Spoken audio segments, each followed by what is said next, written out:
E junto a nós nessa cobertura especial é o professor Marcos Vinícius de Freitas, ele que é titular da cadeira de Relações Internacionais. Professor, seja muito bem-vindo, viu? Obrigado pela gentileza mais uma vez em atender a Jovem Pan. E já emendo uma pergunta para que o senhor faça essa reflexão na abertura do Jornal da Manhã a respeito da captura de Nicolás Maduro e a possibilidade dessa transição segura, né? Donald Trump foi perguntado ontem, naquela entrevista coletiva, quem vai administrar a Venezuela nos próximos meses? Ele disse, eu mesmo e essas pessoas que estão atrás de mim, né? Os assessores, os secretários de Donald Trump. Professor, o que é preciso trazer e considerar em relação a essa transição norte-americana com Maduro detido? As pessoas que nos acompanham por imagens podem ver o exato momento em que Nicolás Maduro desembarca do navio já em solo norte-americano, detido inclusive com algemas. Professor, bem-vindo. Aliás, o peso também dessa imagem, né? A primeira que tivemos ontem foi a divulgada pelo próprio presidente Donald Trump quando ele foi de fato capturado. E agora essa imagem tão emblemática, né, de um líder de um país sendo capturado e tratado como um prisioneiro, né, professor? Bom dia também. Bom dia, é um prazer estar aqui com vocês. E eu acredito que uma coisa importante desta atuação toda é que nós não podemos esquecer que o presidente Trump é um cidadão de televisão e gosta de show. Esta imagem era justamente para transmitir esta sensação de show. Veja, quando Osama Bin Laden foi capturado, eles fizeram justamente o contrário.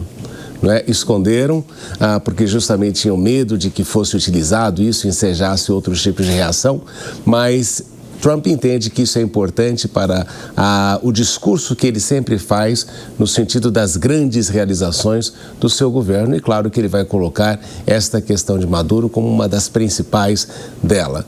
Todo mundo sabe, e isso é uma realidade, de que Maduro já não tinha apoio há muito tempo da própria população. Esta atuação que foi feita na Venezuela denota claramente o fato de que o círculo mais próximo dele também lhe traiu, não é? Afinal, uma ação tão rápida em que não houve, de fato, nenhum tipo de resistência efetiva. O governo americano disse que houve uma enorme resistência, mas, de fato, nós vimos que não houve. E também, tudo isso foi fruto de uma ação de inteligência da CIA. Afinal, eles sabiam exatamente como o lugar onde Maduro se posicionaria, os treinos que foram feitos. Então, já havia algum tempo que esta situação de Maduro vinha se deteriorando com seu próprio círculo. Agora, perante o direito internacional, é uma atrocidade, né? Uma interferência na soberania de um país, é também uma guerra que foi feita nesta situação, sem autorização do Conselho de Segurança das Nações Unidas, do qual os Estados Unidos foram o principal arquiteto no passado, hoje são os que clamam aí o fim das Nações Unidas, numa ação que nós não sabemos claramente qual é o objetivo. Porque se for drogas, a Venezuela é um ponto de transição, mas não é o fundamental. Então, nesse sentido, se for o discurso de drogas, o presidente da Colômbia, como o próprio Trump afirmou, é o que tem que estar preocupado nessa situação.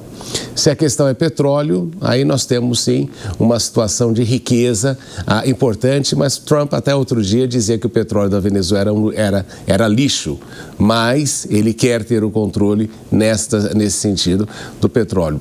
Terceiro, é uma forma de impedir uma atuação da China e da Rússia no continente, em razão desta restauração da doutrina Monroe, que ele quer enfatizar tanto, chamando de doutrina Monroe, né?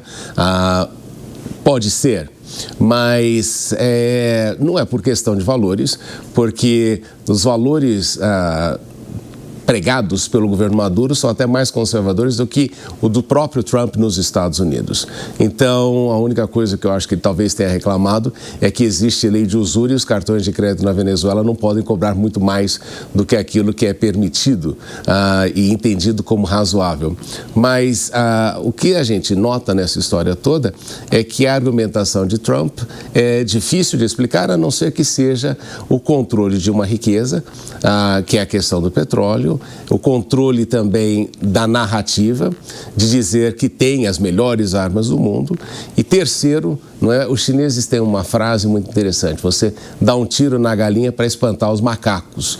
E ele sabia claramente que, agindo na Venezuela, ele faz com que toda a região da América do Sul e América Latina, que é fraca na questão de defesa, nós temos aqui nenhum país que tenha capacidade efetiva de defender-se, ninguém na região tem armas atômicas que poderiam fazer algum tipo de frente aos Estados Unidos. Então ele simplesmente assustou os macacos dando um tiro na galinha, porque nós sabemos que a Venezuela era um elo fraco nessa situação. E a gente nota também que a atuação de Trump sempre é em países que não têm capacidade efetiva de resistência. O Irã estava quebrado economicamente, se falou muito do Irã com uma capacidade enorme de defesa, o que se provou como não realidade.